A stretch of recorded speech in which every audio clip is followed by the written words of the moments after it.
साक्षात् परब्रह्म तस्मै श्री गुरवे नमः।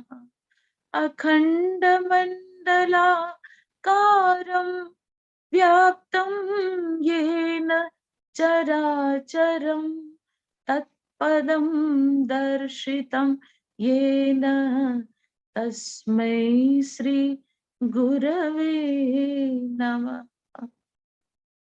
परम पूज्य गुरुदेव, परम वंदनीय माताजीनी सूक्ष्म उपस्थितिમાં બિરાજમાન ઓનલાઈન પર આપણા સર્વ ગાયત્રી પરિવારના ભાઈઓ બહેનો તેમજ ગર્ભવતી માતાઓનું આજે દ્વિતીય દિવસ ગર્ભવતી માતાના પ્રશિક્ષણ કાર્યક્રમ માતાની પાઠશાળામાં હાર્દિક સ્વાગત છે। હું આશિતાબેનને રિક્વેસ્ટ કરીશ કે આગળનો ક્રમ તેઓ સંભાળે। આશિતાબેન। આપ સૌને મારો જય ગુરુદેવ। આજનો જે સેશન છે તો હું રિક્વેસ્ટ કરીશ આદરણીય નિશાબેન જોશી વડોદરાથી। આપ ગાયત્રી પરિવાર સાથે તો જોડાયેલા જ છે, પ્લસ ગર્ભોત્સવનું ખૂબ જ સરસ કામ કરી રહ્યા છે। જેટલા પણ પીએચસી સેન્ટર્સ છે, ગાયનેકોલોજીસ્ટ છે, એમને સાથે મળીને ખૂબ જ યોગ્ય રીતે ટીમ બનાવીને બહુ જ સારી રીતને આ વિચારોને આગળથી આગળ પહોંચાડી રહ્યા છે અને બહુ જ બધી ગર્ભવતી બહેનોને પણ તૈયાર કરીને અને એમના ખૂબ જ સરસ એક્સપિરિયન્સીસ છે એમની પાસે। તો આજનો જે આપણો વિષય છે એ છે ગર્ભ સંવાદ। તો હું રિક્વેસ્ટ કરીશ નિશા દીદીને કે પ્લીઝ એ આજનો ટોપિક લે અને આગળનો ક્રમ વધારે। નિશા દીદી।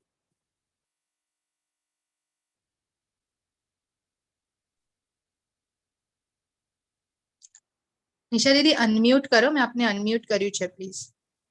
ઓકે, હવે અવાજ આવ્યો? જી ઓકે, જય ગુરુદેવ। Thank you so much Ashita, સંગીતાબેનનો ખૂબ ખૂબ આભાર। ગાયત્રી પરિવારના દરેક સભ્યો બધાના શ્રેષ્ઠ કાર્યકર્તાઓના ચરણોમાં નમન વંદન। સાથે સૂક્ષ્મમાં બિરાજમાન ઋષિ સત્તાઓ, પરમ પૂજ્ય ગુરુદેવ, પરમ વંદનીય માતાજીની સૂક્ષ્મ ઉપસ્થિતિની અંદર આવો ગળે સંસ્કારવાન પેઢી શાંતિકુંજ હરિદ્વાર ના માર્ગદર્શનથી એજીએસપી આવો ગળે સંસ્કારવાન પેઢી જે ટીમ ગુજરાત માકી પાઠશાલાનું આ દ્વિતીય દિવસ છે એની અંદર આપણે સૌ ફરી મળી રહ્યા છીએ। તો આપ સર્વને જય ગુરુદેવ। સાથે આજનું સેશન શરૂઆત કરીએ તો એ ગર્ભ સંવાદ। તો એક વખત કમર સિદ્ધિ કરી ગાયત્રી મહામંત્ર એકવાર કરીશું। બંને હાથ ગોદીમાં, સૂર્યના સ્વર્ણિમ સૂર્યનું ધ્યાન કરતા કરતા ગાયત્રી મહામંત્ર સૂર્યના કોમળ કિરણો મન મસ્તિષ્કની અંદરથી વિકારોને દૂર કરી શ્રેષ્ઠતાની યાત્રામાં આગળ ને આગળ સર્વ વધતા રહીએ એ ભાવ સાથે। ઓમ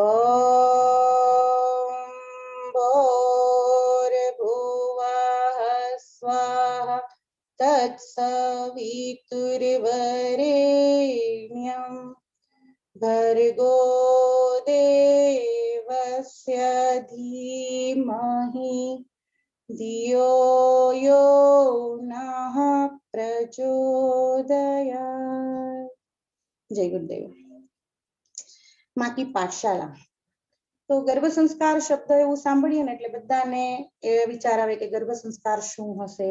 એટલે ગર્ભ સંસ્કાર વિશેની વિશેષમાં ડીપમાં માહિતી આપણે ગઈકાલે ખૂબ સરસ આપણને ડોક્ટર ધારાબેન આપણને આપી અને સાથે સાથે આજે ગાયત્રી પરિવારના કાર્યકર્તાઓ જે એજીએસપી ટીમની અંદર કાર્ય કરી રહ્યા છે એની સાથે સાથે જોડાયેલી ગર્ભવતી માતાઓ જેઓને રોજની જે પ્રવૃત્તિ છે એ પ્રવૃત્તિમાં વિશેષ માર્ગદર્શન મળી રહે એ ભાવ સાથે શાંતિકુંજ હરિદ્વારથી માકી પાઠશાળાની શરૂઆત કરવામાં આવી છે। તો આજે અતિ મહત્વનો જે મુદ્દો છે કે ગર્ભ સંવાદ। તો ગર્ભ સંવાદ શું છે પહેલા તો એ વસ્તુ આપણે સમજવી પડે। તો ગર્ભસ્થ શિશુના માનસિક અને શારીરિક વિકાસ માટે અગત્યનો કોઈ વિષય હોય તો તે છે ગર્ભ સંવાદ। દરેક ભાવિ માતાઓ ખૂબ ખૂબ ભાગ્યશાળી છો કે ઈશ્વર તરફથી આપણને માતૃત્વનું વરદાન મળ્યું છે અને માતૃત્વની જે વરદાન મળ્યું છે તો જીવમાંથી જીવની ઉત્પત્તિ એ ઈશ્વરની સર્વશ્રેષ્ઠ પ્રેરણાદાયી ઘટના છે। કોઈ સામાન્ય વસ્તુ નથી. માતૃત્વ ધારણ કરવું એ કોઈ સામાન્ય વાત નથી. હે ને?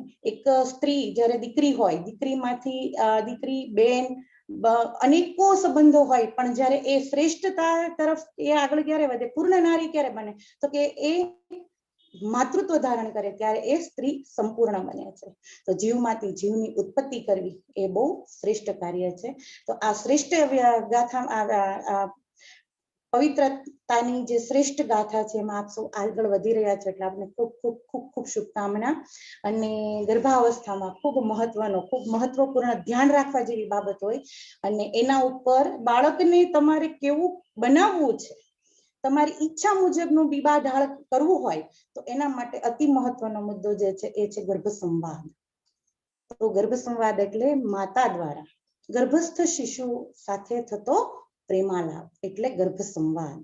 તો વિજ્ઞાન એવું કહે છે કે બાળક ગર્ભમાં બીજા મહિનાથી સાંભળે છે, રડે છે, સ્વાદ પારખે છે, સુખ દુઃખને મહેસૂસ કરે છે, માના દુઃખે દુઃખી થાય છે, માના સુખે સુખી થાય છે. અને માં જો રડે છે તો બાળક રડે છે, માં ખુશ થાય છે તો બાળક ખુશ થાય છે. અને વિજ્ઞાન એવું કહે છે કે ગર્ભની અંદર બાળક જે છે એનો 80% વિકાસ થઈ જતો હોય છે, અને એ 80% વિકાસની અંદર એ રોજના 5000 શબ્દ સાંભળતું હોય છે. આવું સાયન્સ કહે છે. એવું કહે છે કે જો અવાજ નથી આવતો, એટલે અવાજ આવે છે અર્ષિતા? મારો અવાજ આવે છે બધાને? જી દીદી. Okay, thank you. તો મને એક વાક્ય હર હંમેશ, હું આટલા આજે 5.5 વર્ષથી જે આ પ્રોજેક્ટ ઉપર કામ કરી રહ્યા છે, તો એ બધા અવનવા લોકોને મળીએ છીએ ત્યારે ઘણા પ્રકારના લોકો આપણી સાથે જોડાતા હોય અને વાત કરતા હોઈએ. એની અંદર મને એક વાત ખૂબ ગમી છે, અને એ વાત એ છે કે આ પૃથ્વી ઉપર, આ પાવન ભારતીય સંસ્કૃતિની અંદર ગર્ભ શ્રીમંત હોવા કરતા ગર્ભ સંસ્કારી હોવું એ વધારે સારું છે. શબ્દ બહુ સરસ છે. ગર્ભ શ્રીમંત હોવા કરતા ગર્ભ સંસ્કારી હોવું એ ખૂબ મહત્વનું છે અને ખૂબ અગત્યની વાત છે. તો એના ઉપર આપણે આજે ગર્ભ સંવાદ કરીશું. અને લોક સાહિત્યમાં આપણે લોકગીતો જ્યારે સાંભળતા હોઈએ ત્યારે એની અંદર લોકગીતોની અંદર પણ સ્ત્રીને, અને આ વખત તો મોદી સાહેબે પણ વડોદરાની અંદર જે હમણાં પ્રોગ્રામ ગયો એની અંદર પણ માતૃશક્તિને સશક્તિકરણનો આખો પ્રોજેક્ટ મૂક્યો છે. એટલે નારીને સશક્ત કરો. જો નારી સશક્ત હશે તો આવનારી પેઢી સશક્ત થશે. તો માં જેવું ધારે ને એવા સંતાનનું નિર્માણ માં કરી શકે છે. પણ ક્યારે? તો કે માં સક્ષમ હોય ત્યારે. અને માને જ સક્ષમ કરીએ તો લોક આજથી આટલા વર્ષો પહેલાની વાત છે કે આપણી સંસ્કૃતિની અંદર પણ હજારો વર્ષો પહેલા પણ માતા દ્વારા સંતાનોને સંસ્કાર આપવામાં આવતા હતા. એટલે જ કહેવાય છે કે જનની જણતો ભક્ત જણ અને કાદાતા કા શૂર, નહીં તો રેજે વાંજણી મત ગુમાવીશ નૂર. તો આ શબ્દ કેટલું મહત્વનું આપ્યું છે. આ લોકગીતની અંદર પણ કેટલું કહેવામાં આવ્યું છે કે જનની તું તારા સંતાનને એવું બનાવ, વીર બનાવ, દાતાર બનાવ, દાતા બનાવ કે દાન આપી શકે એવા વીર પુત્ર, શૂરવીર પુત્રને જન્મ આપીશ.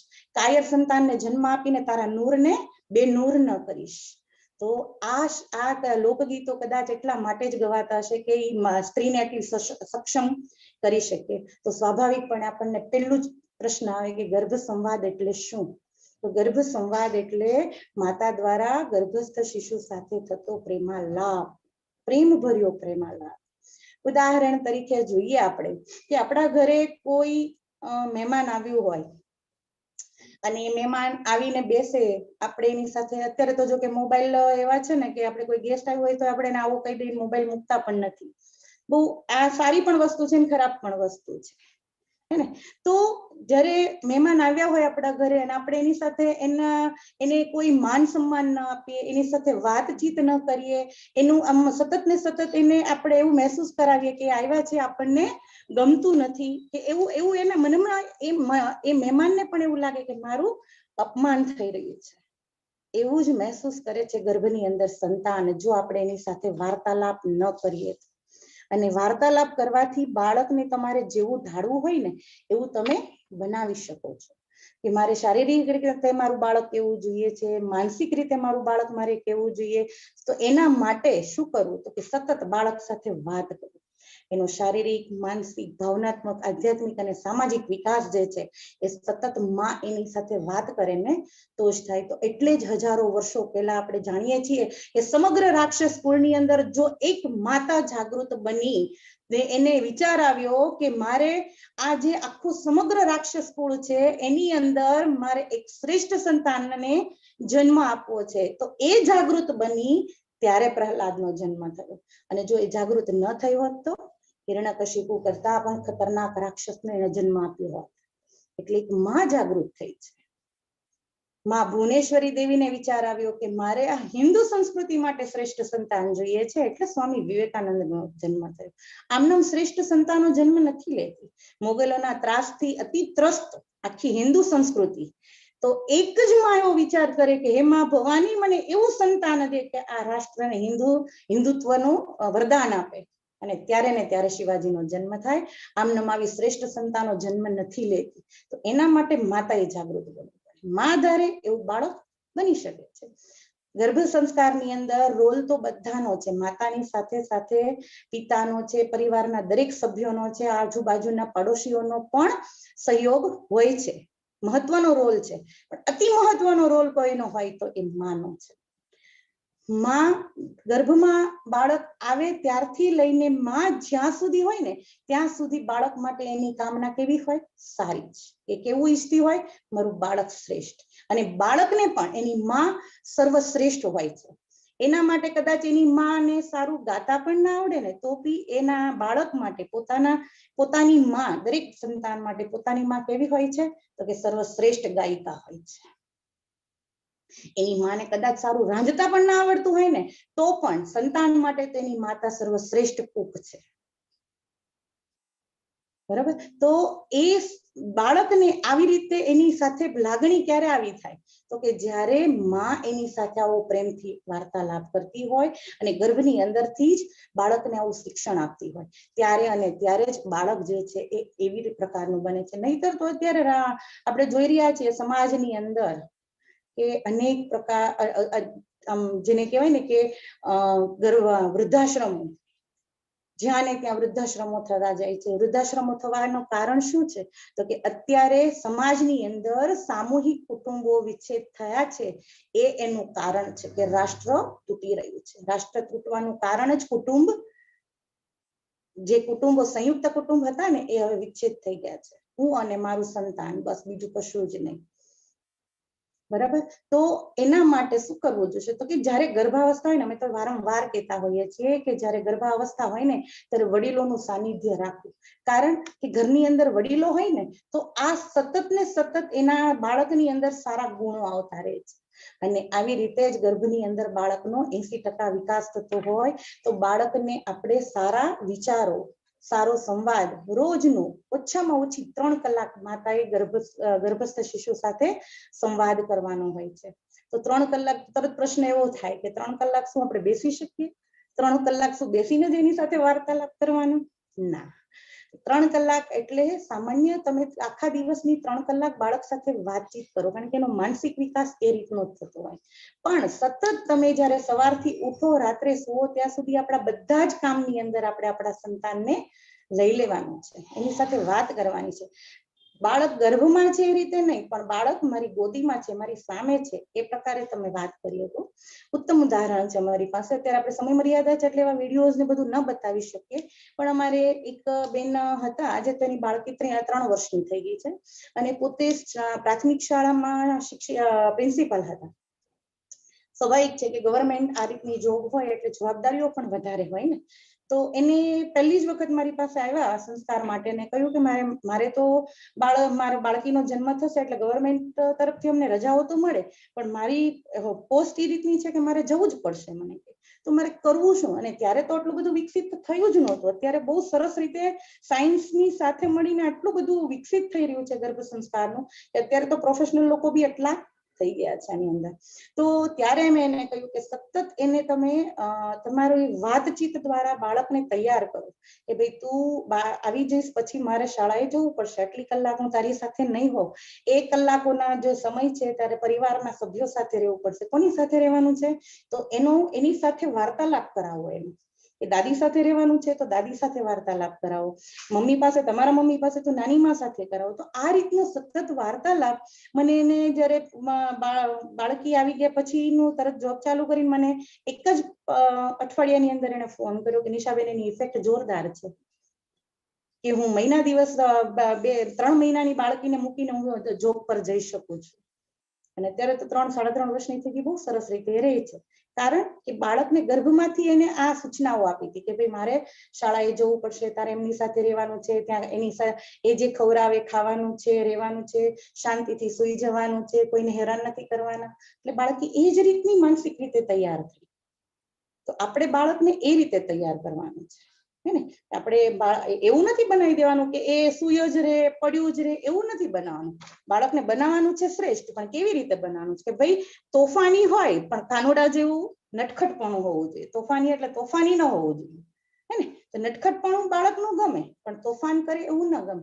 તો એ રીતની ભલે બધી મસ્તી મજાક બધું કરતો હોય એ રીતનું જ બાળક જોઈએ, પણ બાળકને એ રીતે તૈયાર કરો કે તમારી ગેરહાજરીની અંદર પણ એ બહુ સારી રીતે રહી શકે. તો ગર્ભની અંદર બાળક સાથે સંવાદ કઈ રીતે કરો?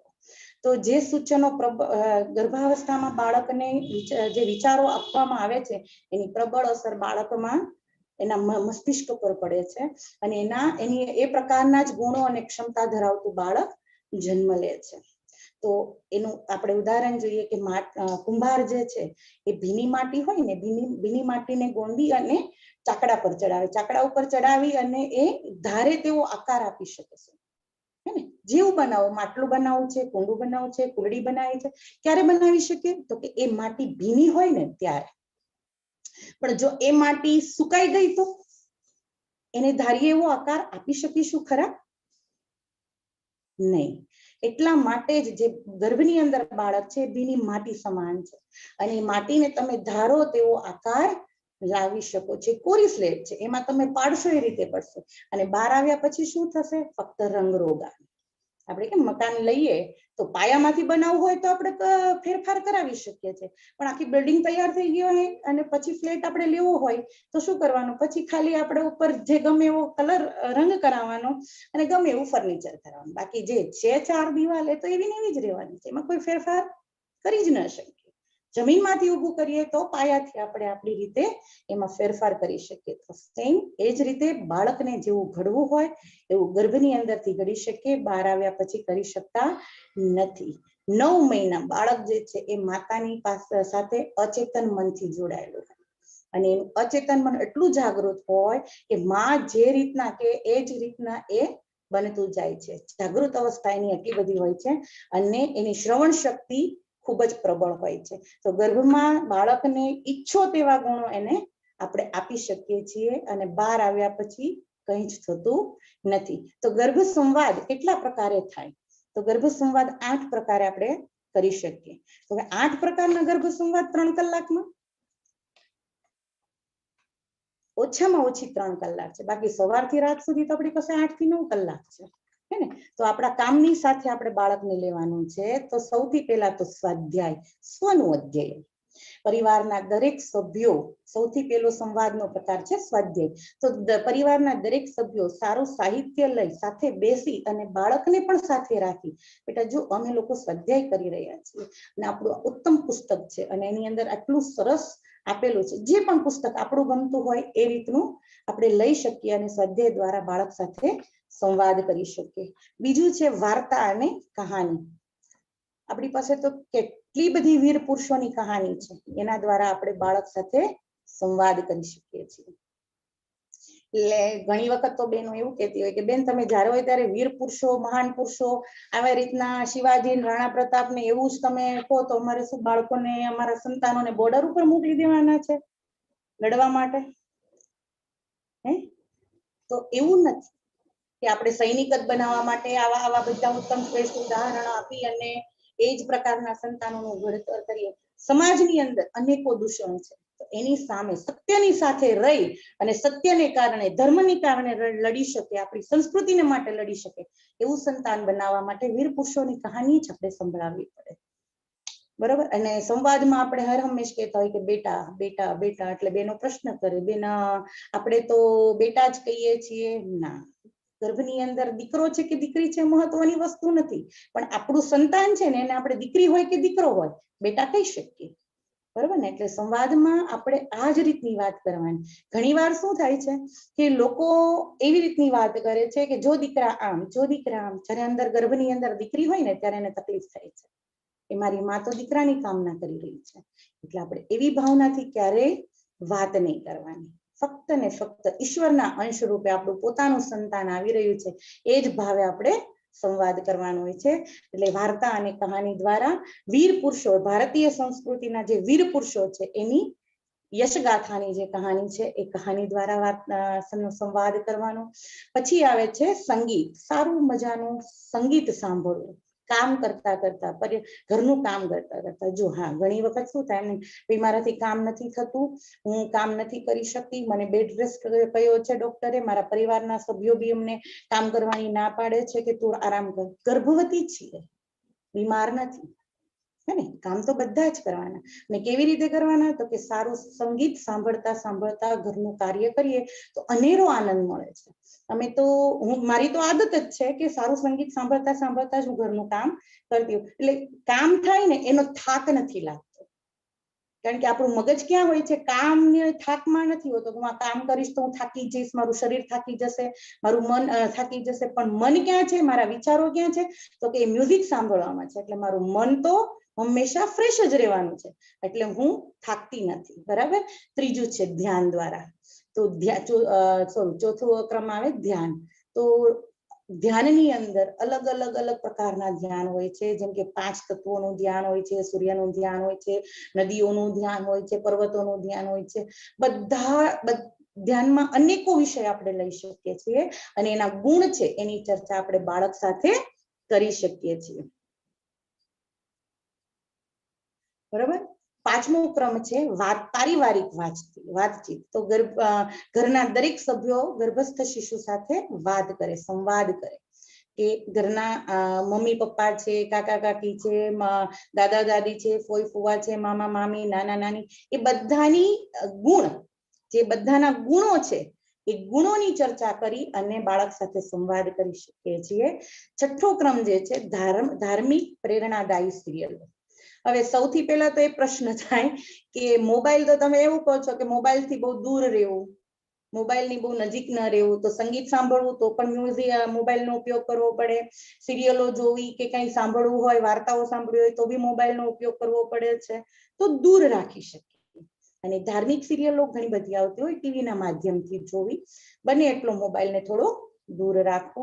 ઐતિહાસિક પ્રેરણાદાયી સિરિયલો, પ્રસંગો જે આવતા હોય, સમાજની અંદર થતા સામાજિક ફેરફારો જે થતા હોય, સામાજિક સેવા, જેમ કે RSS છે, બધા એ લોકો આપણે જોઈએ છીએ કે ભૂકંપ આવ્યો હોય કે પૂરગ્રસ્ત હોય કે તોફાનો થયા હોય, તો એ સમયમાં પણ એ ટીમો જે છે, એવી તો અનેક ધાર્મિક સંસ્થાઓ જે છે એ નિસ્વાર્થ ભાવે લોકોના સહયોગ માટે જતી હોય છે. તો આવી બધી વાતો જે છે એ બાળક સાથે કરવાની કે બેટા આ રીતના સમાજના કાર્યો થઈ રહ્યા છે, તો આપણે એવા શ્રેષ્ઠ સમાજની અંદર રહીએ છીએ, તો આપણે પણ એવું જ બનવાનું છે. તો આવા 8 પ્રકારથી સંવાદ આપણે કરી શકીએ છીએ.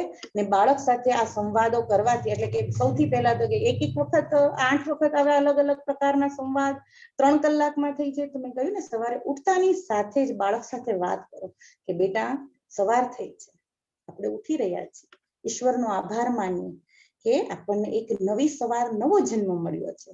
તો બેટા સૌથી પહેલા ભગવાનને નમસ્કાર કરીએ. માં ધરતી, જેનાથી આપણું શરીર બન્યું છે, તો અનેકો આપણને અનેકો રીતે ઉપયોગમાં ધરતી જે છે, સૌથી પહેલા માં ધરતીને નમન વંદન કરીએ. પછી નિત્ય કર્મ પરવારીએ, એની સાથે પણ બાળકને લઈએ કે આ નિત્ય કર્મ છે આપણું. નાહી ધોઈ પરવારી ઈશ્વરની પૂજા અર્ચના કરીએ.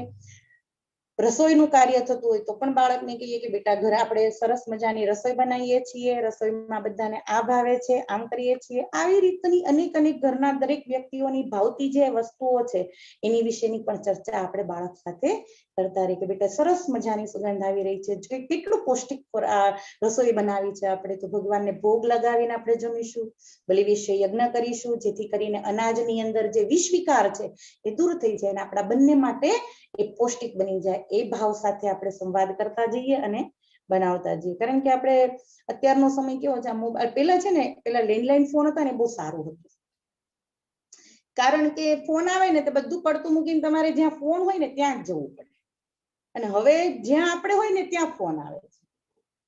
એટલે રસોઈ કરતા હોય તો પણ એ વિચાર હોય, જે વાતચીત થતી હોય, એટલે જે વિચાર છે એ વિચાર રસોઈમાં આવે છે અને એ જ વસ્તુ આપણે ખાઈએ છીએ એટલે આપણું પેટ ખરાબ થાય છે.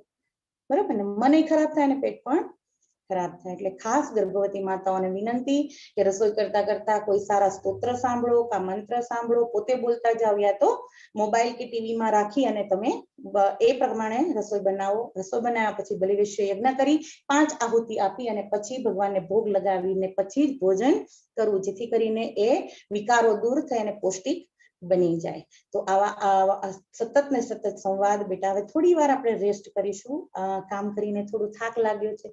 અગર આપ વર્કિંગ વુમન હો તો બાળકને એ રીતના તમે સંવાદ કરો કે બેટા 9 વાગ્યા સુધીમાં ઘરનું કામ પરવારી, ઓફિસે જવાનું છે, ઓફિસનું વર્ક છે, ત્યાં આગળ માનસિક પણ એટલો બધો થાક હોય, તો બેટા તારે મારી સાથે રહી, હું તારી સાથે રહીશ અને તું મારી સાથે રહેજે, અને આપણે બંને સરસ રીતે ખુશખુશાલે કાર્ય કરીશું.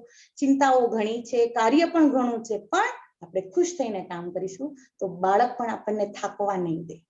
કારણ કે જ્યારે આપણે આવી રીતે વર્કિંગ વુમન હોઈએ ત્યારે થોડોક પ્રશ્ન ઘણા બધા આવતા હોય, કારણ કે અલગ અલગ સ્વભાવના લોકો આપણી સાથે આજુબાજુ ફરતા હોય, તો એ બધાની ઇફેક્ટ ગર્ભસ્થ શિશુ ઉપર પડતી હોય છે. પણ સતત આપણે બાળકને આ રીતનું પોઝિટિવ વાત કરીએ તો એ જે નેગેટિવિટી છે દૂર થતી જાય.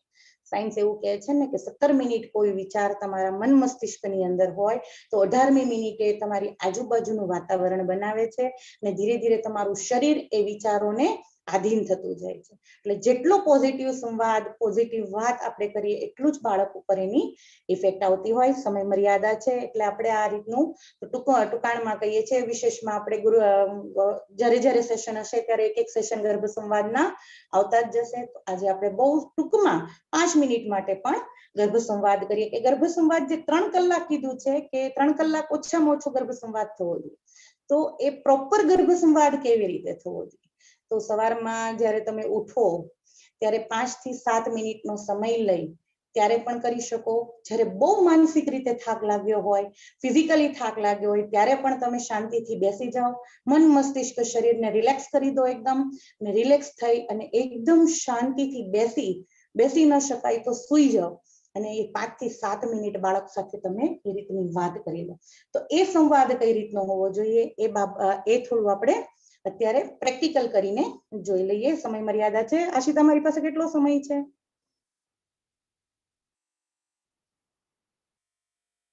થઈ ગયો છે? 3 જ મિનિટ છે આપની પાસે. ઓકે, 3 મિનિટમાં આપણે કહી દઈએ છીએ કે કઈ રીતે સંવાદ કરવો. તો શાંતિથી જેમ બેઠા છો એમ રિલેક્સ બેસી જાઓ. બંને હાથ પેટ ઉપર, જમણો હાથ ઉપર, ડાબો હાથ નીચે. મન શાંત, આંખો બંધ.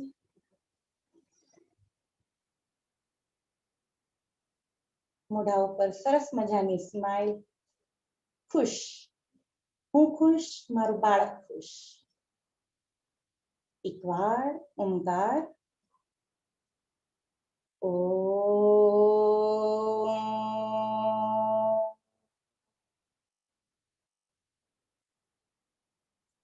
હે મારી દિવ્ય શ્રેષ્ઠ સંતાન, બેટા તું સાંભળે છે ને? હું તારી માં હર હંમેશ તારી સાથે. કુદરતની આ બનાવેલી આ શ્રેષ્ઠ દુનિયા, સુંદર મજાની દુનિયા, એની અંદર ઈશ્વરે ખૂબ સરસ પર્વતો બનાવ્યા છે, ખળખળ વહેતી નદીઓ બનાવી છે, ખૂબ સરસ વૃક્ષો બનાવ્યા છે. વૃક્ષો પર સુંદર મજાના રંગબેરંગી પક્ષીઓ કલરવ કરી રહ્યા છે. સાંભળે છે ને? જો બેટા, તારા નાના નાના કાનથી સાંભળ. સુંદર મજાનો કલરવ. હે મારા ઈશ્વરના અંશ, તે મારા ગર્ભમાં આવી મને ખૂબ ભાગ્યશાળી બનાવી છે. હું ખૂબ નસીબદાર છું. હું તારી માં છું. તું મારું શ્રેષ્ઠ સંતાન. બેટા, આપણી સંસ્કૃતિ સંસ્કારોની છે. સંસ્કાર એ આપણા આભૂષણ છે. એના દ્વારા આ પૃથ્વી ઉપર સંસ્કારવાન બનીને આવવાનું છે. શ્રેષ્ઠ સંસ્કારો દ્વારા તારે સમાજમાં સારા કાર્યો કરવાના છે. તારા શ્રેષ્ઠ સારા કાર્યોથી પરિવાર, સમાજ અને રાષ્ટ્રનું નામ રોશન કરવાનું છે. બેટા, તું કર્તવ્યનિષ્ઠ બનજે, તું ધાર્મિક બનજે.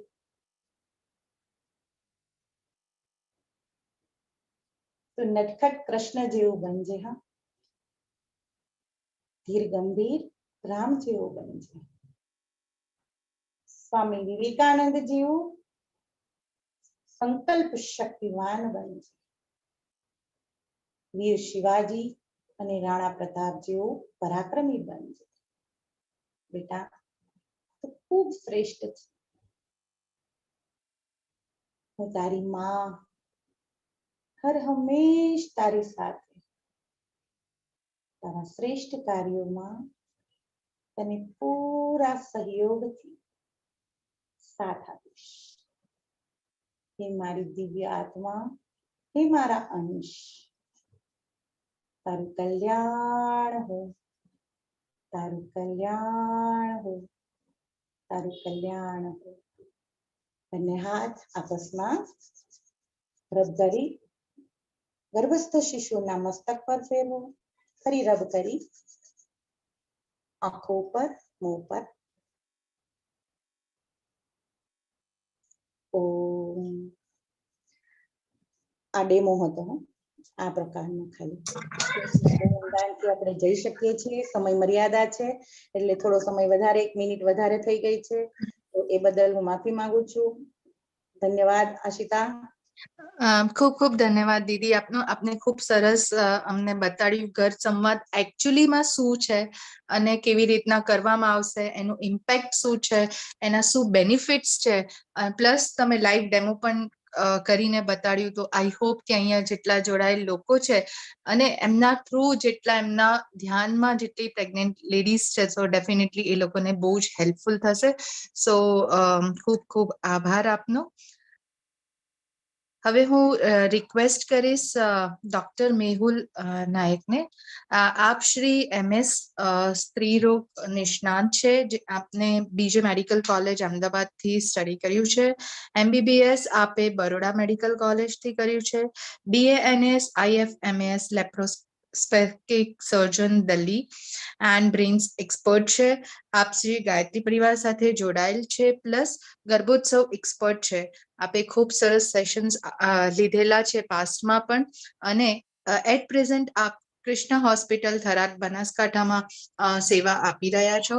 તો હું રિક્વેસ્ટ કરીશ આદરણીય ડોક્ટર મેહુલભાઈને. ડોક્ટર મેહુલભાઈ, આપને અનમ્યુટ કરવામાં આવ્યું છે, પ્લીઝ.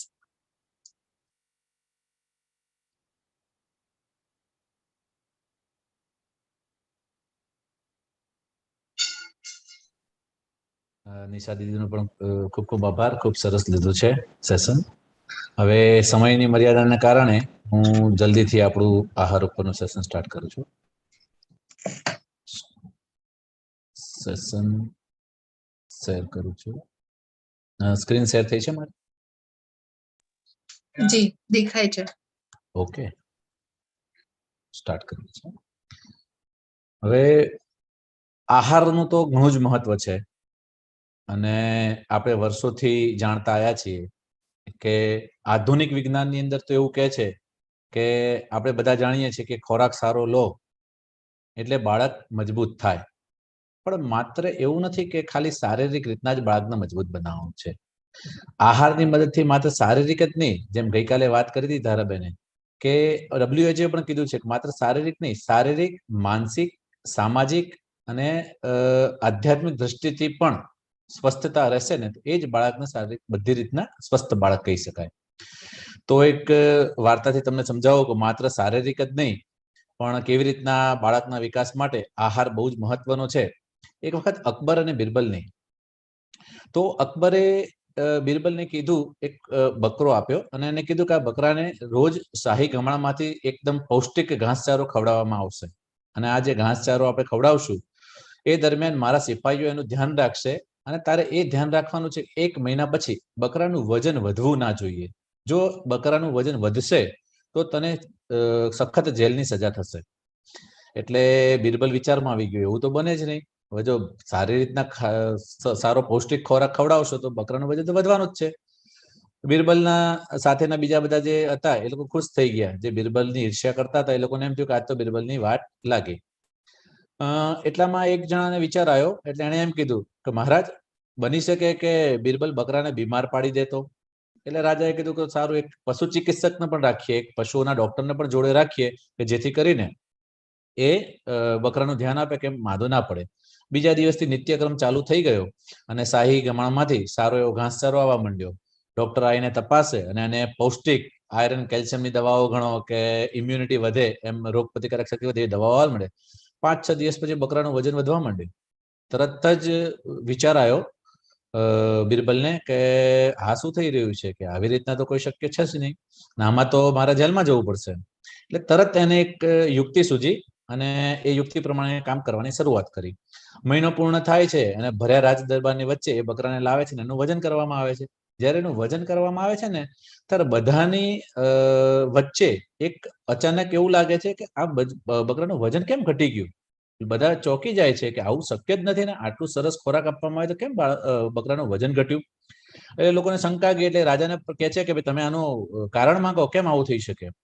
એટલે બિરબલ પછી એવું કહે છે કે રાજા, હું અને મારી પત્ની જ્યારે બકરા માટે ખોરાક લાવવાનો હતો ને ત્યારે કાનમાં એમ કહેતા કે આ બકરાને એટલા માટે તાજો માજો કરવામાં આવે છે કે મહિનો પૂરો થશે ને પછી એને વધેરવામાં આવશે. એટલે આ ચિંતા બકરાના મગજમાં પેઠી, એટલે સારા ખોરાકથી શરીર ગળવાના બદલે ચિંતાથી એનું શરીર ગળવા માંડ્યું. બસ બહેનો અને માતાઓને મારું આ ઉપરથી એક જ વસ્તુ છે કે આપણે જે ખોરાકને કેવી રીતના જોઈએ છે ખબર છે. ખોરાક એટલે સારો ખોરાક લો અને 3-4 કિલોનું બાળક આવે એ મજબૂત, પણ માત્ર શારીરિક જ નહીં. જેમ અહીંયા આગળ એક ચિંતાના કારણે બાળક ગળી ગયું, આપણે આજુબાજુમાં ઘણા બધા એવા કિસ્સા જોતા હોઈએ છીએ કે હશે કરોડપતિ પણ તેમ છતાં એના બાળકનો વિકાસ ઓછો થાય છે, બાળકની આજુબાજુ પાણી ઓછું થાય છે. અને રોડ ઉપરના જે બાળકો હોય, જે ગરીબ હોય પણ ખુશ દિલથી જો બાળકનો ઉછેર કરતા હોય છે ને એમના બાળકો તંદુરસ્ત આવે છે. એટલે માત્ર આજના વિષયથી આપણે શારીરિક જ નહીં, આ 3 દિવસના જે સેશનમાં આપણે શારીરિક, માનસિક, સામાજિક અને આધ્યાત્મિક દ્રષ્ટિએ બાળકને કેવી રીતના સર્વગુણ સંપન્ન બનાવવાનું છે ને માત્ર આહારથી અને આહારની સાથે સાથે બીજી બધી કડીઓથી એ શીખવાના છીએ. હવે આ ખોરાકની મદદથી ડિલિવરી દરમિયાન જે ઉર્જાની જરૂરિયાત હોય છે, જે બળ જોઈતું હોય છે, જે પ્રાણશક્તિ જોઈએ છે એ પણ મળે છે. ડિલિવરી પછી જ્યારે આપણે ધાવણની શરૂઆત થાય છે ત્યારે સ્તનપાન દરમિયાન પણ એના પોષક તત્વો માટે આ બધી જરૂરિયાત રહેલી હોય છે. સારો આહાર લેતા હોઈએ તો ગર્ભકાળની અંદર કોઈ કોમ્પ્લિકેશન થતી નથી અને એ બાળક તંદુરસ્ત બને છે અને માતા પણ સારી રીતના રહે છે. હવે આપણે જ્યારે વિચારીએ ત્યારે આપણે જ્યારે પણ ગર્ભમાં બાળક રહેતું હોય છે એ પછી ખોરાક સારો લેવાની શરૂઆત નથી હોતી. આપણે એની શરૂઆત તો પહેલેથી જ કરવી જરૂરી હોય છે. કેમ? કારણ કે એક જે કોશિકા હોય છે ને એ 0.004 મિલીગ્રામની હોય છે. એ લગભગ 3 કિલોના શિશુમાં બને છે અને 3 કિલોનું શિશુ જન્મ પછી આપણે એક એવરેજ માણસની 60 વર્ષની ઉંમરમાં 90 કિલોનું ગણો ને તો 30 ટાઈમ્સ એનો વેટ વધે છે. એટલે જન્મ પછી માત્ર 30 ટાઈમ વધે છે, પણ જ્યારે બાળક 0.004 મિલીગ્રામની જે કોશિકાઓ હોય છે એ 3 કિલોનું બાળક બને છે. તમે જ્યારે અંદાજો માનશો ને તો લગભગ 75 કરોડ ટાઈમ એનું વજન વધે છે. જે માતાનો ગર્ભાશયની કોથળી હોય છે ને એનું વજન જે 30 ગ્રામનું હોય છે ને 15 ગણું વધી જાય છે અને એનો આકાર પણ 5 ગણો વધી જાય છે. જે પ્લેસેન્ટા કે જે બાળકને પોષણ આપે છે એ શરૂઆતમાં એક યોક સેક જેટલો 1 મિલીગ્રામનો હોય છે, જે ડિલિવરી દરમિયાન 500 ગ્રામના પ્લેસેન્ટામાં કન્વર્ટ થઈ જાય છે. એ સિવાય ડિલિવરી પછી જે ધાવણ માટે સ્તનોનો વિકાસ કરવો, અને આપણે કહીએ છીએ ને કે કોઈ પણ બિલ્ડિંગ મજબૂત બનાવી હોય ને તો એ બિલ્ડિંગનો પાયો મજબૂત હોવો જોઈએ. એટલે જે ઘરની અંદર બાળક રહેવાનું છે ને એ જો ગર્ભાશય પહેલેથી જ મજબૂત કરેલું હશે ને તો જે ડિલિવરીની અંદર જે કોમ્પ્લિકેશનો થાય છે ને કોમ્પ્લિકેશનો આવતી નથી. આ મેં ડિલિવરીમાં આપણને ખ્યાલ છે કે શરૂઆતના 3 મહિનામાં આપણે કેટલી તકલીફો હોય છે, જેમ કે નોઝિયા થવું, વોમિટિંગ થવું, જીવદોરો થવો, ખોરાકનું પચન ના થવું, આ બધી વસ્તુ એકદમ પૂરતી નથી થતી. એના માટે થોડાક વધારે સારા ખોરાકની પણ આપણને જરૂર હોય છે. હવે જો આપણે આ આહાર ઉપર ધ્યાન ના આપીએ તો આપણે જાણીએ છીએ બાળકમાં કેટલાય પ્રકારની બીમારીઓ આવી શકે છે. ડાયાબિટીસ છે, હાર્ટ ડિસીઝ છે, કેન્સર છે, હાઇપરટેન્શન છે. જે એક રિસર્ચમાં એવું નક્કી કરેલું છે કે રિસર્ચમાં એવું સાબિત થયેલું છે કે foetal origin of adult disease, એટલે કે આ બધા જે રોગો છે ને એના મૂળ જ્યારે બાળક એની માતાના ગર્ભમાં હોય છે ને ત્યારે માતા જો સારો આહાર નથી લેતી તો એ દરમિયાન જ એના મૂળિયા રોપાઈ જાય છે. અને જેના કારણે એવું પણ બને છે કે સારો ખોરાક ના હોય તો ગર્ભ ધારણ કરવામાં જ સમસ્યા થાય છે. ગર્ભ ધારણ કર્યા પછી એબોર્શન કે જે ગર્ભપાત કહીએ છીએ એ થઈ શકે છે. ડિલિવરી અધૂરા મહિને થઈ જાય, માતાનું બીપી વધી જાય, ઓળ છૂટી પડી જાય, થાઇરોઇડના પ્રોબ્લેમ આવી શકે, ન્યુરલ ટ્યુબ ડિફેક્ટ એટલે કે બાળકને ખોડખાં પણ થઈ શકે. આ બધી જ વસ્તુનો જે આપણે રોકવી હોય ને અને બાળકનો વિકાસ અને માતાનો વિકાસ સારો જોઈતો હોય ને તો આપણે સારો ખોરાક લેવો જરૂરી છે. એટલા માટે ડોક્ટર 3 મહિના પહેલેથી જ એમ કહે છે કે તમે ઝીંક અને ફોલિક એસિડ લો. કેમ? પહેલાના જમાનામાં છે ને ખોરાક પણ સારો હતો અને માતા ખોરાક સારો પણ લેતી હતી. અને આજના બેઠાડા જીવનની અંદર એ ખોરાક જેટલો પૌષ્ટિક જોઈએ ને એટલો આપણે લઈ નથી શકતા. પેલા 3 મહિનાની અંદર આમે પણ જે તકલીફો ઊભી થતી હોય છે એમાં પણ ખોરાક ઓછો હોય છે. એટલે અતિરિક્ત પોષક તત્વોની જેમ ફોલિક એસિડ અને ઝીંક અને આયરન, કેલ્શિયમની દવાઓ ડોક્ટર આપતા હોય છે. સામાન્ય રીતે આહાર છે ને એ કેવો હોવો જોઈએ? તો આપણે સામાન્ય રીતે જોઈએ તો 3S એટલે કે સંતુલિત, સાત્વિક અને સંસ્કારિત હોવો જોઈએ. જ્યારે પણ સારો આહાર જોઈએ તો માત્ર મેં પહેલા જે વાર્તામાં કીધું એ પ્રમાણે માત્ર આહાર જ નહીં, માતાની દિનચર્યા પણ સારી હોવી જોઈએ અને માનસિક અને ભાવનાત્મક આજુબાજુનું વાતાવરણ પણ સારું હોવું જોઈએ. જો એનું માનસિક અને ભાવનાત્મક વાતાવરણ સારું નહીં હોય તો જેમ ઓલા બકરાને ચિંતા પેઠીને એનું વજન ઘટ્યું એવી જ રીતના માતા પણ જો ચિંતા સાથે ખોરાક ખાશે, એની પાસે અવેલેબલ તો ઘણા બધા ખોરાક હોય છે પણ ખાતી વખતે ચિંતા કરે છે કે મેં ખાધું છે એનાથી બાળકને ચિંતા તો નહીં થાય ને, મારા બાળકનો વિકાસ તો નહીં તકલીફ થાય ને. એ ચિંતા સાથે જ્યારે તમે ખોરાક કરો છો ને ત્યારે જેમ દીદીએ કીધું આ ગર્ભ સંવાદમાં કે તમારો વિચાર ખરાબ હશે તો બાળકનો વિકાસ પણ ખરાબ થશે. જ્યારે તમે સારા વિચાર અને સારા ભાવ સાથે ખોરાક લેશો ને તો એ ભગવાનના પ્રસાદ બનીને તમારા બાળકનો પણ વિકાસ કરશે અને ડિલિવરીની બધી જટિલતાઓને પણ દૂર કરશે. આપણા આધ્યાત્મિક જગતની અંદર આ જ વસ્તુને પ્રી કન્સેપ્શનલ પ્રિપરેશન એટલે કે ગર્ભાધાન સંસ્કાર કહે છે.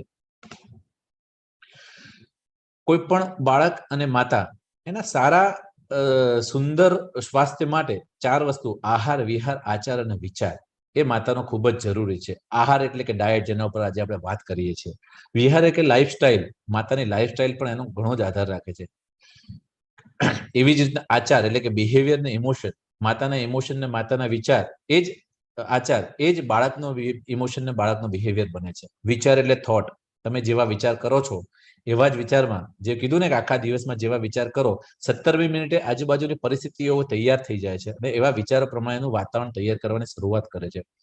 એટલે ગર્ભ સંવાદ દ્વારા આપણને જે નોલેજ મળે છે એના દ્વારા 9 મહિના એવી પોઝિટિવ થોટ ક્રિએટ કરો, પોઝિટિવ એન્વાયરમેન્ટ ક્રિએટ કરો કે જેથી માતા અને બાળક બંને સુરક્ષિત રહે. જેમ આપણે વાત કરી કે જો પાયો મજબૂત હોય ને તેના ઉપર તમે ગમે એટલી મોટી બિલ્ડિંગ બનાવો, બિલ્ડિંગમાં કોઈ જ વાંધો આવતો નથી. બાળકના મગજનો 80% વિકાસ છે ને એ જ્યારે બાળક એની માતાના કોખમાં હોય છે ને ત્યારે થાય છે. 15% વિકાસ છે એ લગભગ 5 વર્ષ સુધી થાય છે અને 5 વર્ષથી મોટું બાળક જ્યારે આપણે સ્કૂલમાં મોકલીએ છીએ ત્યારે 5% જ વિકાસ થાય છે. તેમ છતાં આપણે બધા શું હોય છે, સ્કૂલમાં મૂક્યા પછી એના માટે સારા કપડાં, સારો ખોરાક, એના માટે બધું જ વિચારીએ છીએ. તમે ક્યારેય કદી વિચાર્યું કે બાળક જન્મ્યા પછી તમે ક્યારે એને પીઝા, બર્ગર, દાબેલી, તીખું, તળેલું, મરચાવાળું આપો છો? તો પેટમાં રહેલા બાળકને જ્યારે ત્રીજા ચોથા મહિનાની અંદર સ્વાદ ઓળખતો થઈ જાય છે ત્યારે શું કરવા પીઝા, બર્ગર, દાબેલી ખાઈને એને નુકસાન આપો છો? આ 80% જયારે વિકાસ થતો હોય છે ને એ દરમિયાન તમારે બાળકના મગજના વિકાસ માટે અને એના ભાવનાઓના વિકાસ માટે સારો અને સાત્વિક ખોરાક લેવો જરૂરી છે, કારણ કે અહીંયા આગળ જ એના સારા સ્વાસ્થ્યની નીંવ પડી જાય છે. આપણા ઘણા બધા પ્રશ્નો છે, ક્યારે ખાઓ, કેવો ખોરાક ખાઓ, કેટલો ખાઓ, કેવી રીતના ખાવો એ તો મેં તમને વાર્તાથી સમજાવી દીધું કે સારા વિચારો સાથે ટેન્શન વગર ચિંતા નહીં કરવાની. કેમ? કારણ કે કહેવત છે ને, ચિતા એક બાર જલાતી હૈ લેકિન ચિંતા હર પલ જલાતી હૈ. તમે ચિંતા કરો ને દરેક પળે પળ. આપણે કાલે સાયન્ટિફિક સેશનમાં જોયું કે 1 મિનિટની અંદર લગભગ 2.5 લાખ ન્યુરોન બને છે. તો આ તમે લગભગ જોવો છો, આપણા સેશન લગભગ પોણા કલાકથી ચાલે છે. આ પોણા કલાકની અંદર કોઈને થોડો પણ નેગેટિવ વિચાર આવ્યો છે? ક્યારે નહીં. કેમ? કારણ કે અત્યારે તમે અહીંયા આગળ એક સારા એન્વાયરમેન્ટમાં છો, તમે બધા અત્યારે પોઝિટિવ એન્વાયરમેન્ટમાં છો અને આ પોઝિટિવ એન્વાયરમેન્ટની અંદર તમને નેગેટિવ વિચાર ના આવે. અત્યારે જેટલા પણ તમારા બાળકના સર્વગુણ જે આપણે કહીએ છીએ, જોઈએ છીએ, એના માટેના જે પણ ન્યુરોન્સ બને છે ને એ બધા અત્યારે પોઝિટિવ અને હેલ્ધી બની રહ્યા છે. કારણ કે ગર્ભ સંસ્કાર એ માત્ર ગર્ભ સંસ્કાર જ નહીં, 9 મહિનાની પોઝિટિવ લાઈફસ્ટાઈલ છે. એટલે તમે જ્યારે ખોરાક ખાતા હોય ને ત્યારે પોઝિટિવની સાથે જ ખાવો જોઈએ. કેવો ખોરાક ખાવો જોઈએ એ તો આપણું સેશન ચાલે જ છે, આપણે આગળ જોઈએ કેવી રીતના ખાવો, કેવો ખાવો. જ્યારે પણ ખોરાક ખાઈએ ને તો આપણે બધા એક જ વસ્તુ, ખોરાકને છે ને આપણે જીભ સાથે જોઈએ છીએ. કેમ? સ્વાદ સારો હોવો જોઈએ, ચટપટો હોવો જોઈએ. પકોડી છે, ચા છે, કોફી છે, મીઠાઈ છે, કોલ્ડ્રિંક છે, આવી બધી વસ્તુઓ આપણને સારી ભાવે છે, પણ આવો ખોરાક ના ખાવો જોઈએ. ખોરાક હંમેશા સાત્વિક હોવો જોઈએ. મેં હમણાં કીધું ને, તમે જન્મજાત બાળકને શું ચા, કોફી, પકોડી, કોલ્ડ ડ્રિંક્સ, મીઠાઈ આવું આપશો? તો શું કરવા પેટમાં રહેલા બાળકમાં જ્યારે એનો વિકાસ થાય છે ને માતા જે પણ કંઈ ખાય છે એની ઇફેક્ટ આપણે જાણીએ છીએ હવે તો આ ગર્ભ સંસ્કારના સેશન દ્વારા કે ત્રીજા મહિનાથી ચોથા મહિનાથી બાળક ઉપર અસર થવાની શરૂઆત થઈ છે. તો શું કરવા આપણે આવો ખોરાક એને આપવાનો? જ્યારે પણ આપણને ખોરાક ખાવો હોય ત્યારે અડધો ભાગ ભોજન લેવાનું, ચોથા ભાગનું પાણી લેવાનું અને ચોથા ભાગની હવા, એટલે કે પચન માટે એટલો પ્રકાશ એને રહી શકે. જ્યારે પણ ભૂખ લાગે ને ત્યારે ભરપેટ ખાઓ, એના કરતા થોડા અંતરાળ ઉપર થોડું ખાવું જોઈએ. કેમ? કારણ કે થોડું ખાવાથી શરૂઆતના જે દરમિયાન હોય છે પ્રેગ્નન્સીનો, એમાં ફર્સ્ટ ટ્રાઇમેસ્ટર, એમાં ઓલરેડી ડિલિવરી દરમિયાન છે ને પ્રોજેસ્ટેરોનનો જે હોર્મોન હોય છે ને એ હોર્મોનનું પ્રમાણ વધી જાય છે અને આ જે હોર્મોન હોય છે ને એ આંતરડાને શિથિલ કરે છે અને જે નોઝિયા કે વોમિટિંગની ફિલિંગ છે ને એને વધારે છે. આમે તમને ખોરાક ભાવતો નથી, એમાંય તમે જો ભરપેટ ખોરાક કરશો એટલે તરત વોમિટ થઈને નીકળી જશે. 1-2 વાર તમને ઉલટી થશે ને ભાઈ તમને એમ થશે કે રહેવા દો, નથી ખાવું. એની જગ્યાએ ખાતી વખતે પાણી, છાશ, દૂધ નહીં પીવાનું, કોરો નાસ્તો કરવાનો. એની અંદર ભલે તમે મમરા, પૌવા, ટોસ્ટ, ભાખરી, બિસ્કિટ, રોટલો, રોટલી જે ભાવે, કાજુ દ્રાક્ષ છે, અખરોટ છે, બદામ છે, આપણે જો એ પોસિબલ હોય તો એ પણ ખાઈ શકીએ, પણ થોડા અંતરાલ ઉપર નિયમિત રીતના ખાવું જોઈએ ને, ભૂખ્યું તો ના જ રહેવું જોઈએ. જો તમે થોડા અંતરાલ પર ખાશો ને તો પાચન પણ સારું થશે અને એનો નિકાસ પણ સારો થશે. કારણ કે જ્યારે પણ જો પાચન સારું નથી થતું ને તો કબજિયાત થાય છે. કબજિયાત થાય એના કારણે શું થાય? સારા ખોરાકના પોષક તત્વો નાશ પામે છે, નર્વસ સિસ્ટમ કમજોર થઈ જાય છે, જે આપણું લોહી બને છે ને એમાં પણ અશુદ્ધિઓ આવી જાય છે અને તમને સંતોષ થવા છતાં પણ ખોરાકમાંથી જે પોષક તત્વોની જગ્યાએ વિષ વાળા તત્વો પેદા થાય છે. એની સાથે પણ ખોરાક પણ કેવો લેવો જોઈએ? દરેક મોસમને અનુકૂળ. તમારી સિઝનમાં આપણને અત્યારે કેવો ટ્રેન્ડ છે ખબર છે? કીવી ખાવી જોઈએ. કેમ? કીવીમાંથી કેલ્શિયમ વધારે મળે. પણ કીવી એક્સપોર્ટ થઈને બીજા દેશમાંથી આપણા દેશમાં આવે, આવતા એને 5-6 દિવસ થઈ જાય, અઠવાડિયું થઈ જાય. પણ આપણા જ દેશની અંદર બનેલા પૌષ્ટિક કેળા ખાવા આપણને નથી ગમતા. કેમ? કેળા તો અહીંયા બનેલા છે ને, આપણને ઘરની વસ્તુ ના ગમે, પણ બહારથી કીવી મોંઘા લાવશો. એના કરતા આપણી અનુકૂળતા અને મોસમના ફળો જે હોય ને એ મોસમના ફળો મર્યાદામાં ખાવામાં કોઈ જ નુકસાન નથી અને એ પણ પાછું મહેનત અને ઈમાનદારીથી કમાયેલું ફળ ખાવું જરૂરી છે. અને આ બધું છે ને જ્યારે બાળક જન્મે છે ને ત્યારથી જ બધું બાળકને આદત આપો ને તો એ જ બાલિકા જ્યારે મોટી થાય છે ને ત્યારે એને આ બધું આપણે શીખવું નથી પડતું, એના સ્વભાવમાં ઇન્કોર્પોરેટ થઈ જાય છે. એટલે આ 3 જે એસ કીધા, સંતુલિત આહાર જેમાં પહેલો છે. સંતુલિત આહારનો મતલબ શું છે? સંતુલિત આહાર એટલે મૂળભૂત તત્વો હોવા જોઈએ અને એમાં અતિરિક્ત પોષક તત્વો પણ હોવા જોઈએ. એ આજે 3જા, 4થા, 5મા ધોરણમાં પણ આવે છે, સમતોલ આહાર જે આપણે ભણતા. આ સમતોલ આહારની મતલબ આપણો ગુજરાતી ડાયટ આમે સમતોલ જ હોય છે. જેમ કે આપણે ખીચડી લઈએ તો ખીચડીમાં દાળ પણ હોય છે અને આપણે એની જોડે ભેગે દૂધ પણ લઈએ છીએ. કારણ કે ડિલિવરી દરમિયાન જે પણ આપણને કેલરી જોઈએ છે ને એમાં 300 થી 350 કેલરી એક્સ્ટ્રા જોઈએ છે. તમે મને જણાવો, જો આપણે મર્સિડીઝ ગાડી આપણી જોડે હોય તો આપણે સાદું એમાં તેલ નાખશું, સાદું પેટ્રોલ નાખશું? એના માટે તમે પ્રીમિયમ પેટ્રોલ નાખશો. તો આપણી જે બોડી છે જેના દરેકે દરેક અંગોની જો કિંમત કરો ને તો 1000 કરોડથી વધારે કિંમત થાય. દરેક પાર્ટ્સની કિંમત કરો, લંગ્સ છે, કિડની છે, ફેફસા છે, આંખ છે, હાર્ટ છે, અને વેલ્યુએશન કારણ તો 1000 કરોડથી વધારે કિંમત એની કંઈક રિસર્ચમાં નક્કી થયેલી છે. તો આપણે આ 1000 કરોડની જે બોડી છે એની આટલી મોંઘી કિંમત છે, એમાં તમે કચરો નાખશો? કોઈ મતલબ નથી, હે ને? તો પૌષ્ટિક ખોરાક ખાઓ, ક્વોલિટી વાળો ખોરાક ખાઓ, સાથે સાથે સાત્વિક અને સંસ્કારિક ખોરાક ખાવો જોઈએ. જે બેઝિક સંતુલિત આહાર, જે સમતોલ આહાર કહે છે, એમાં 4 તત્વો આવે: પ્રોટીન, કાર્બોહાઈડ્રેટ, ફેટ અને વિટામિન અને મિનરલ્સ. અને એની સાથે સાથે પાણી, જે પણ આપણે ઓછામાં ઓછું 10 થી 12 ગ્લાસ રોજ પીવું જોઈએ.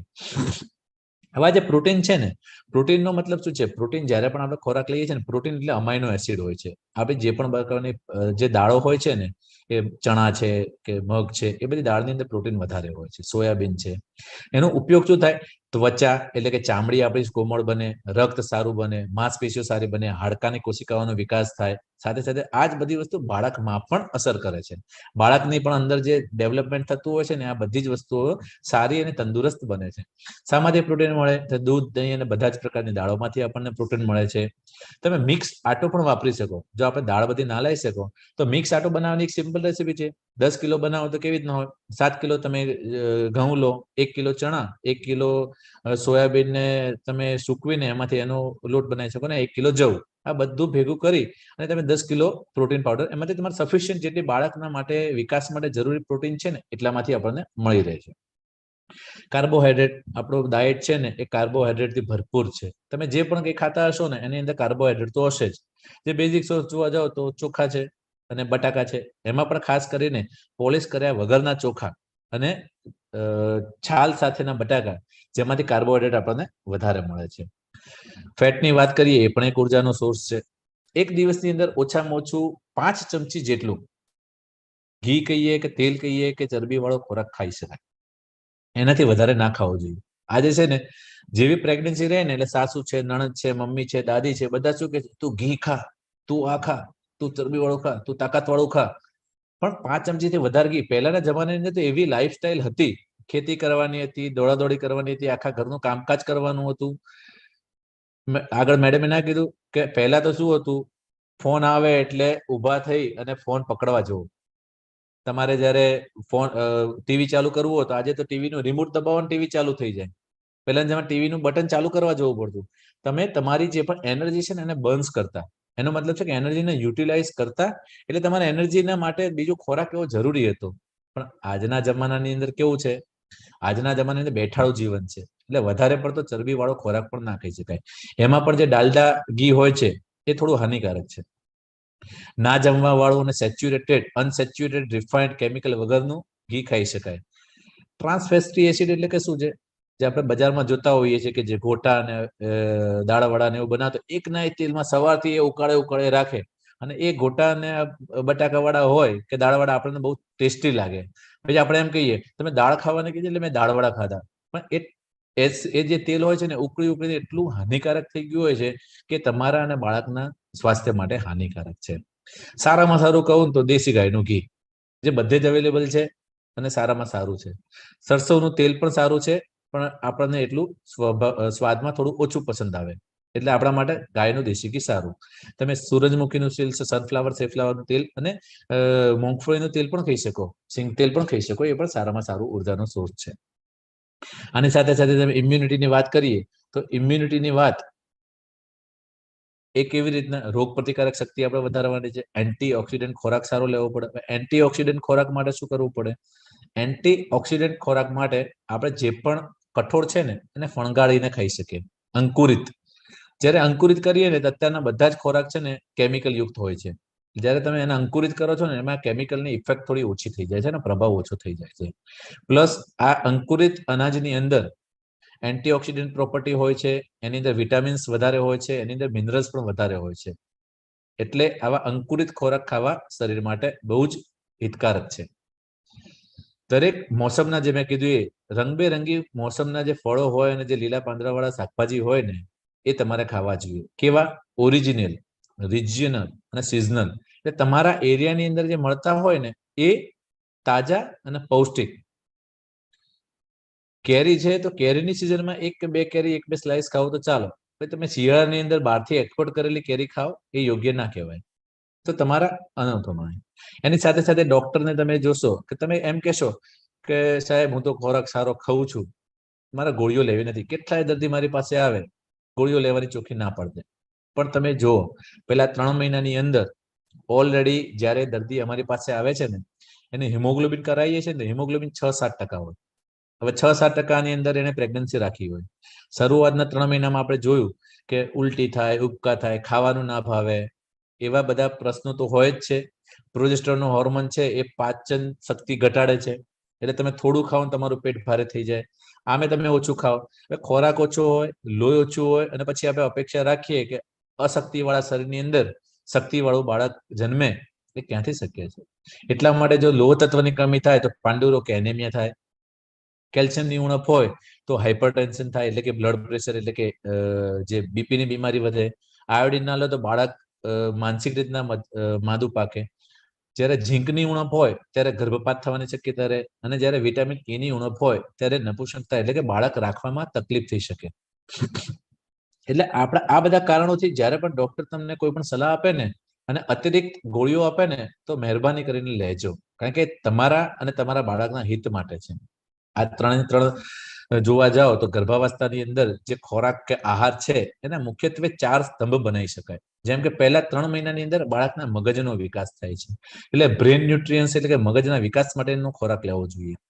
બીજા 3 મહિના હોય છે, ચોથો, પાંચમો, છઠ્ઠો મહિનો, એ દરમિયાન એના બાળકનો વિકાસ થાય છે, શારીરિક વિકાસ થાય છે, બધા અંગો ડેવલપ થવા માંડે છે, એટલે કે એને ગ્રોથ ન્યુટ્રિયન્સ કે શારીરિક વિકાસ થાય એવો ખોરાક વધારે લેવો જોઈએ.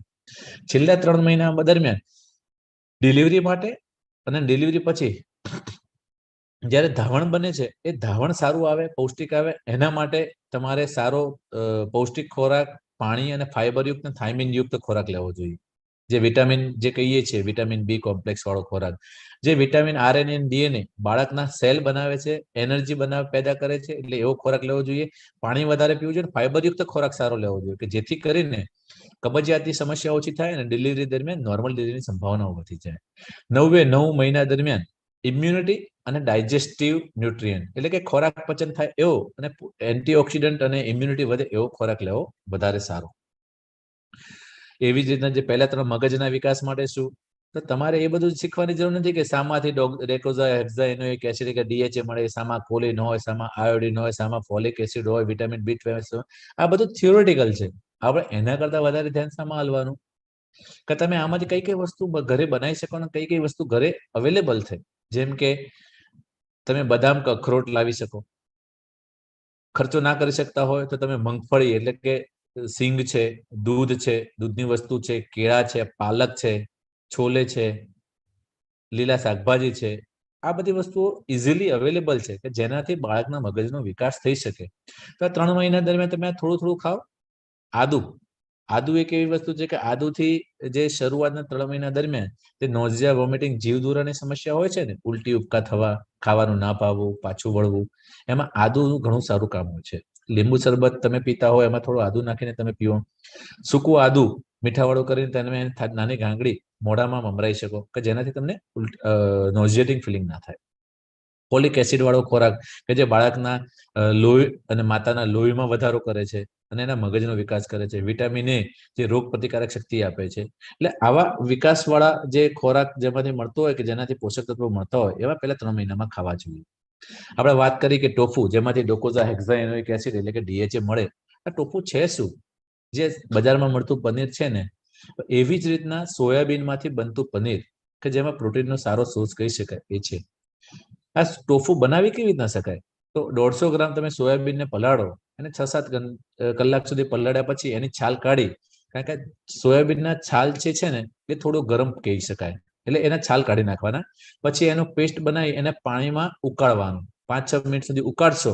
પછી એને પેસ્ટને ગાળી અને એમાંથી દૂધ જુદું કરો અને એનું જે સોયાબીનનું દૂધ બને ને, જેમ પનીર બનાવવા માટે એમાં દૂધની અંદર દહીં અથવા લીંબુ નાખીએ, એના લીંબુ અને દહીં નાખી અને એને છાની અને એમાંથી આપણે સોયાબીન બનાવી શકીએ. અને આ જે પેસ્ટ છે એનો પણ તમે ઉપયોગ કરી શકો છો. બીજા 3 મહિનાની વાત કરો તો બીજા 3 મહિનાની અંદર આપણે શારીરિક વિકાસ જોઈએ છે. તો શારીરિક વિકાસ માટે શું છે, જે આપણે પહેલા કીધું એ કે પહેલા 3 મહિનામાં જે ઉલટી થતી હશે, ઉબકા થતા હશે, એમાંથી હવે શરીર નોર્મલ થવાની તૈયારી શરૂ કરે છે. શરીર પહેલાની જેમ હવે તંદુરસ્ત બનવાની તૈયારી કરે છે. હવે તમને ખોરાક ભાવવાની શરૂઆત થશે, એ ઉલટી ઉબકાનો અહેસાસ હવે ઓછો થશે, હવે તમે ખાવાનું ચાલુ કરશો. તો એ દરમિયાન સારો ખોરાક લેશો ને તેનો શારીરિક બાળકનો વિકાસ પણ સારો થશે. કેલ્શિયમ છે, મેગ્નેશિયમ છે, વિટામિન છે, આયરન છે, આ બધી વસ્તુઓ જેમાંથી મળતી હોય ને એવો ખોરાક, જેમ કે દૂધ છે, દૂધની બનાવટો છે, બદામ છે, સવારનો વહેલો તડકો છે જેનાથી આપણને વિટામિન ડી વધારે મળે, બદામ, દૂધ, દહીં, પાલક છે, હરી સબ્જી છે, આ બધી વસ્તુ મળે. પહેલા આપણે જોયું કે જો આપણે કેલ્શિયમ નહીં લઈએ તો શું થશે, કેલ્શિયમના કારણે બીપીની બીમારી વધે છે. એની સાથે સાથે જો પ્રોટીન ઓછો થશે તો પ્રોટીનના કારણે શું થશે, પેશાબની અંદર પ્રોટીન જશે, માતાનું બીપી વધશે, એને ખેંચ અને આંચકીની તકલીફ આવશે, બાળકનો વિકાસ ઓછો થશે, બાળકની આજુબાજુનું પાણી ઓછું થશે. એટલે કેલ્શિયમ અને મેગ્નેશિયમ આ બે પોષક તત્વો આ કોમ્પ્લિકેશનને દૂર કરવા માટે ખૂબ જ જરૂરી છે. એટલે ક્યારેક કેલ્શિયમ અમુક વખતે આપણે એમ વિચારતા હોય કે ત્રીજા ચોથા મહિનાથી ડોક્ટર કેલ્શિયમની ગોળીઓ આપતા હોય છે. અમુક ડોક્ટર 1.5 મહિનાથી 2 મહિનાથી પણ આપે છે. કેમ? શરૂઆતના તબક્કામાં માતાને જો એવું લાગતું હોય કે બીપીની બીમારી થઈ શકે એવી છે તો કેલ્શિયમની ગોળી વહેલા પણ ચાલુ કરતા હોય છે. અને કેલ્શિયમના કારણે બાળકના દાંત અને હાડકાઓનો વિકાસ થાય છે. મેગ્નેશિયમના કારણે જે ભોજનમાંથી ઉર્જા મળે છે એ ઉર્જા મળે છે. બાળકના મગજના વિકાસ માટે પણ મેગ્નેશિયમ જરૂરી છે. એટલે ક્યારેક અધૂરા મહિને ડિલિવરી થવાની હોય ને તો એવા દરમિયાન ડોક્ટર મેગ્નેશિયમના ઇન્જેક્શન પણ આપતા હોય છે કે જેથી બાળકના મગજનો વિકાસ અધૂરો ના રહી જાય. લોહ તત્વની વાત આપણને ખ્યાલ છે કે આયરન તો દરેક ખોરાકમાં જરૂરી છે. સરકાર અને ડોક્ટર એ આયરન તો દરેક માતાને, સગર્ભા માતાને આપતી જ હોય છે. પણ આપણે એ ગોળીઓ લેવાથી ના પાડીએ છીએ. એ ગોળી ના લઈએ તો માતાના શરીરની અંદર હિમોગ્લોબિનનું પ્રમાણ ઘટે છે. હિમોગ્લોબિનનું પ્રમાણ ઘટે તો બાળકનો વિકાસ ઓછો થઈ જાય. ડિલિવરી દરમિયાન ખૂન પડી વધારે ખૂન જતી રહેવાની શક્યતા રહે છે. બાળકનો વિકાસ રૂંધાય છે. બાળક ઓછા વજન વાળું આવે. એના કારણે બાળકની ઉપર અને માતાની ઉપર તકલીફ પડે છે. ડોક્ટર અને માતા બંને મુશ્કેલીમાં મુકાય છે. એ ના થાય એના માટે આયરનના સારા સોર્સ જેમ કે ગોળ છે, ખજૂર છે, બાજરો છે, રાગી, દાળ, લીલા પાંદડાવાળી શાકભાજીઓ ખાવી જોઈએ. લોખંડના સાધનમાં આપણે ખોરાક બનાવીએ તો પણ બની શકે. ફોલિક એસિડ તો આપણે જોયું કે એ પણ ન્યુરલ ટ્યુબ ને રોકવા માટે જરૂરી છે. લીલા પાંદડાવાળી સબ્જીમાંથી ફોલિક એસિડ બને તો બાળક ખોડખાપણ વાળું ના આવે. કેલ્શિયમથી બાળકના દાંત અને હાડકા મજબૂત થાય. ડિલિવરી દરમિયાન અને ડિલિવરી પછી પણ સ્તનપાન માટે ધાવણની અંદર ઉચ્ચ માત્રામાં કેલ્શિયમ જરૂરી છે. એના માટે કેલ્શિયમની અપૂર્તિ જે હોય એને પૂર્ણ કરવા માટે 1200 મિલીગ્રામ રોજ જરૂરી છે. એટલે તમે દૂધમાંથી લઈ શકો. ઓછામાં ઓછું 1 લીટર દૂધ 1 ગ્રામ કેલ્શિયમ આપતું હોય છે. એટલે દિવસની અંદર દેશી ગાયનું દૂધ બહુ જ સારું હોય છે. એ તમે 1 લીટર પીતા હો તો સારામાં સારું. જો તમે ના પી શકતા હો તો તમારે એડિશનલી વિટામિન ડી ની ગોળીઓ લેવી જરૂરી છે કે જેનાથી માતાને ખેંચની તકલીફ ઓછી થાય ને બાળકનો વિકાસ થાય. છેલ્લા 3 મહિનાની અંદર પાણી, થાઇમિન, ફાઈબરની જરૂર છે કે જેનાથી આપણે કબજિયાતની અસર દૂર થાય અને બાળક મજબૂત થાય કે જેથી કરીને ડિલિવરી દરમિયાન માતાને પણ ઓછી તકલીફ પડે અને ડિલિવરી સરળતાથી નોર્મલ થઈ શકે. એટલે વિટામિન સી યુક્ત પાણીવાળો, થાઇમિનવાળો ખોરાક. વિટામિન સી પણ એન્ટીઓક્સિડન્ટ છે જેનાથી નસો જે લોહીની નસો હોય છે ને અને ઇમ્યુનિટીનું જે હોય છે એ બધી વસ્તુઓ સારી બનતી હોય છે. 9 મહિના દરમિયાન આપણે શું કહેતા હોઈએ છીએ, ઇમ્યુનિટી વધારવાની, શક્તિ વધારવાની. આ કોરોના દરમિયાન શું થયું, એક તમને અત્યારે વાત કરું કે ઇમ્યુનિટી કેટલી મહત્વની છે ને આજે આહાર ઉપર કેમ આપણે આટલો બધો ભાર આપીએ છીએ. મારું એક દર્દી હતું, એને ઓપરેશન કરીને બાળક લીધું હતું. દર્દી છે ને થોડુંક ફેટી હતું, એટલે ચરબીયુક્ત હતું. હવે બનવાકાળ હતું અને ડિલિવરી પછી સારી એન્ટીબાયોટિક આપી, સારા પોષક તત્વો આપ્યા, તેમ છતાં એના ટાંકા પાક્યા. ટાંકા પાક્યા પછી લગભગ 3 મહિના 4 મહિના સુધી એ ગમે તેટલી ગોળીઓ લે, ગમે તેટલી સારી સારવાર કરે, તેમ છતાં એમાં હિલિંગ નહોતું થતું. લગભગ નહીં માનો તમે, લગભગ 5 થી 6 ડોક્ટરોએ એને બદલ્યા, પણ તેમ છતાં એમાં હિલિંગ થયું નહીં. પછી એ મારી પાસે આવ્યા ફરીથી. પછી મેં એને સમજાવ્યું કે એક કામ કરો, તમે બધી જ દવા બંધ કરી અને સારો ખોરાક ચાલુ કરો. અને બનવા કાળ હતું કે એવામાં કોરોના કાળ ચાલુ થઈ ગયો. કોરોનાની અંદર આપણે બધા જાણીએ છીએ કે લીંબુ અને આંબળા અને સંતરા ઉપર લોકો તૂટી પડ્યા. કેમ? કારણ કે ઇમ્યુનિટી વધી. અને ખરેખર તમે જોશો ને તો એ બેને જ્યારે લીંબુ, સંતરા અને મોસંબી અને ફળો ચાલુ કર્યા ને, ફટાફટ એના ટાંકા લગભગ 1 મહિનાની અંદર રૂજાઈ ગયા. કોઈ દવાની જરૂર નથી, કશી જ વસ્તુની જરૂર નથી. માત્ર ને માત્ર સારો પૌષ્ટિક ખોરાક લેવાથી એનું હિલિંગ સારું થયું. તો આપણે તો જાણીએ છીએ કે સારા આહારનો શું ફાયદો થાય. તમારી અંદર જે સંતાન વિકાસ કરી રહ્યું છે એના વિકાસ માટે પણ સારો ખોરાક કેટલો જરૂરી છે. તો 9 મહિના vitamin C, vitamin E, vitamin A જેમાંથી મળે છે ને એવા બધા જ ખોરાક લેવા જરૂરી છે. તમારે એ નથી વિચારવાનું કે શામાંથી વિટામિન સી મળશે કે શામાંથી વિટામિન એ મળશે. તમે વિચારો, ગાજર બજારમાં મળે છે, કેરીની સિઝન ચાલે છે, ટામેટા છે, પીળા જેટલા પણ ફળો છે ને સિઝનલ, પપૈયા સિવાય, એ બધા જ તમે કહી શકો. પપૈયાની અંદર પણ તમે પાકું પપૈયું કદાચ 1-2 ચીરી ખાઈ શકો તો વાંધો નથી, મર્યાદા કરતા વધારે ના ખાવું જોઈએ. તમે મગફળી છે એટલે કે સિંગ આપણને મળી શકે ઇઝીલી, પાલક મળી શકે, સંતરા, આંબળા, લીંબુ મળી શકે, જે મળી શકે બધા જ ખોરાક પૂરતા માત્રામાં લેવા જોઈએ. ઘણા બધા દર્દીઓને મેં જોયું છે કે ખાવાનું ખાય ને એટલે તરત એમને લેટ્રિન જવું પડે, એમને ખોરાક પચન નથી થતો, જેવું ખાય એવું બાથરૂમ જવું પડે. તો આ શાના માટે થાય? એની પાચન શક્તિ મજબૂત નથી હોતી ને એટલા માટે. તો પાચન શક્તિ મજબૂત કરવા માટે શું કરવું પડે?